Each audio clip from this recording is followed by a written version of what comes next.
I'm not sure about improvement. I think Musk has already wreaked quite a lot of damage, or even quite a lot of consciousness raising. You know, the stuff that he's been saying about the grooming gangs or the child rape gangs scandal. He has actually got it onto the agenda. But Vanessa, the first thing to say, I don't think Keir Starmer needs much help at the moment to sabotage UK politics, because he's doing a very good job all by himself. Now, really, I mean, I could take you on. We could go head to head on this, but I do know, because I only discussed this, a matter of hours ago with my lovely listeners, and a lot of them do think that he's done a surprisingly depressing and distressing job incredibly quickly. Others don't, obviously. The situation is rapidly escalating, and Keir Starmer's world is literally falling apart before our eyes. Recent shocking data has led many, including Elon Musk, to call for his immediate resignation. Former Labour MP Simon Danczuk has released startling information that has shaken the foundations of the party.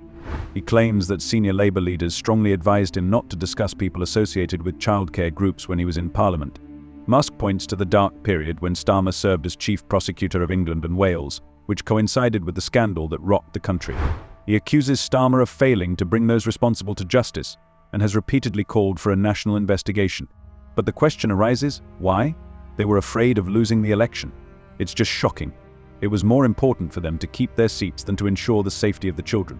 In only 6 months. Yeah. But look, the thing to remember, I suppose, is that whatever we think of them, neither Dominic Cummings nor Elon Musk is elected. They've never been elected, and they're not accountable in any way to the British people, are they? No. One of them has way, way too much money, and the other one, frankly, has way too much time on his hands.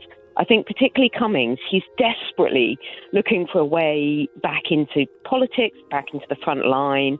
He's looking for a way to make himself relevant again. And this is great fun. I mean, it's a funny story, because do we think anyone would vote for a Startup UK or Startup Party? I don't think anyone. If you want reform, if you want a sort of overturning of British politics, you're probably voting reform anyway, aren't you? Danczuk wasn't just making generalizations, he was naming specific names. Among those who advised him to keep quiet was Tony Lloyd, the then leader of the Parliamentary Labour Party. According to reports, Lloyd repeatedly pressured Danczuk not to bring up the subject, even in private meetings. He had previously received the same advice from Jim Dobbin, another prominent parliamentarian.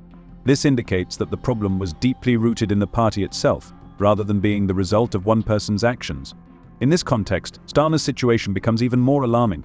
He was the one who had to investigate these horrific crimes when he was head of the Crown Prosecution Service, while his party colleagues were being called to silence about crimes that were destroying lives. He is currently being heavily criticized for his inaction and inability to protect those who needed protection. How can you stay in office when the safety of children is being jeopardized for the sake of political ambitions? It's not just a mistake, it's a betrayal.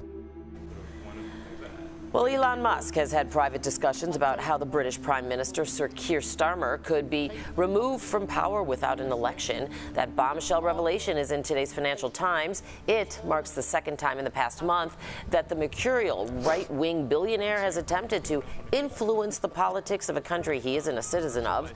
Last month, he publicly endorsed the far-right Alternative for Germany party ahead of elections there next month. It's unlikely Musk will find any way he can push Starmer out of 10 Downing Street. The British PM's Labour Party has an enormous majority in Parliament. When Simon Danczuk was elected MP for Rochdale in 2010, he faced a real crisis that shook him to the core. For 3 long years, he tirelessly fought child abuse, bringing up old cases and fanning scandals that shook the entire country. But instead of supporting and helping him, his party ordered him to keep quiet. This betrayal was unbearable. Keir Starmer was directly involved in the cover-up of terrible crimes. Members of the Labour Party were instructed to remain silent about the massive disaster, and the prosecutor, who was supposed to protect the innocent, made serious mistakes. No wonder people accuse him of being complicit in the problem when the justice system betrayed these children under his leadership at the Crown Prosecution Service. Starmer's popularity rating is plummeting, and it's no coincidence. How can you trust a man who was supposed to protect the most vulnerable, but now seems to be part of a system that betrayed them? Keir Starmer was a public prosecutor, and I sincerely believe that he let the victims down by leaving them to fend for themselves. This is not just a prime example of how disgusting and widespread this cover-up was. Elon Musk in an interview with Andrew Ross Sorkin at the New York Times Deal Book Summit saying this to advertisers who've left X over his endorsement of anti-Semitic content. If somebody's going to try to blackmail me with advertising, blackmail me with money, go yourself. But go yourself. Is that clear? I hope it is. Seems pretty clear. Elon Musk has caused a real scandal, attracting the attention of famous personalities and the public. Yes, it was he, the man who usually discusses rockets and electric cars on Twitter, who decided to interfere in British politics and does not hide it. It's amazing how he's so aggressively targeting Keir Starmer. Musk demands that Starmer resign and possibly even end up behind bars.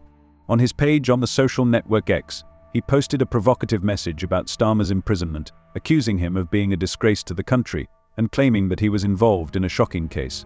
But why is he saying this? Musk points out that many groomer gang cases were either hidden or ignored during Starmer's tenure as head of the Crown Prosecution Service. He's actually accusing Starmer of not properly investigating these horrific crimes. They want Elon Musk gone, X turned off, and freedom of speech stamped out. Starmer himself has said he's going to look at social media laws in the wake of the riots and even revisit the Online Safety Act. And right on cue, of course, the Westminster elite are now circling. Guardian columnists got their knickers in a twist, saying Musk should be on trial in the UK for inciting the riots. And Keir Starmer's champagne socialist biographer, Tom Baldwin, called for regulation of social media platforms, even saying free speech was not absolute. Make no mistake, the minority racist idiots who caused the worst of these riots have opened the floodgates for a power grab of our civil liberties under this Labour government. And it's a crying shame that it's a US-based South African who's the only one with the balls to stick up for British citizens. But that's not all. The situation is getting even stranger, as Musk is targeting not only Starmer, but the entire government. He even wonders if America shouldn't liberate the British people from their repressive regime. But isn't that absurd? He seems to consider himself Britain's political savior, but Musk doesn't stop there. He is actively enlisting the support of other politicians, including Environment Minister Jess Phillips, hinting that Starmer's previous position as head of the SED is related to his reluctance to deal with groomer gangs.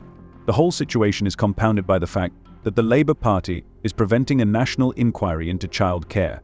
Musk cleverly uses public anger to his advantage. This major international contract was the result of what started with Starmer's previous fiasco. According to one of the richest people in the world, the British Prime Minister should be behind bars. Starmer, in turn, believes that this madness will not go away. Musk continues to keep this topic on the agenda, using his huge platform to draw attention to this shocking situation. Those that are spreading lies and misinformation as far and as wide as possible, they're not interested in victims. They're interested in themselves. Those who are cheerleading Tommy Robinson, not interested in justice.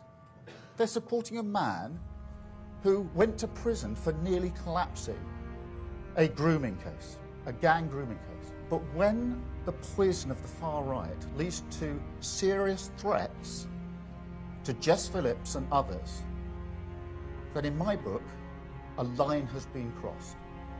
I enjoy the cut and thrust of politics, the robust debate that we must have, but that's got to be based on facts and truth, not on lies. These people have endured unbearable suffering, and now they are furiously criticizing Starmer for his actions, or worse, inaction when he was head of the Crown Prosecution Service.